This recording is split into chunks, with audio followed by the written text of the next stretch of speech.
मोहोळ शहर बीट परिसरात चालणारा जुगार, मटका, हातभट्टी, दारू आणि गांजाची विक्री उघड सुरू असून पोलीस प्रशासन मात्र मूक दर्शकाची भूमिका घेत आहे. दिवसाढवळ्या हातभट्टीच्या बाटल्या, जुगार, मटका मोठ्या प्रमाणात चालू असून गांजाच्या पुड्या सहज उपलब्ध होत असल्याने गुन्हेगारीला खतपाणी मिळत आहे.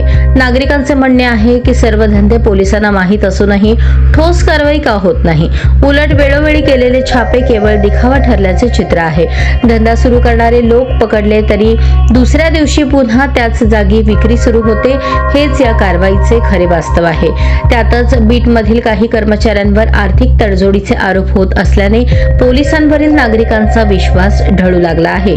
त्यामुळे या प्रकरणी वरच्या पातळीवरून कठोर कारवाई होणे आवश्यक आहे, अशी मागणी जनतेतून होत आहे.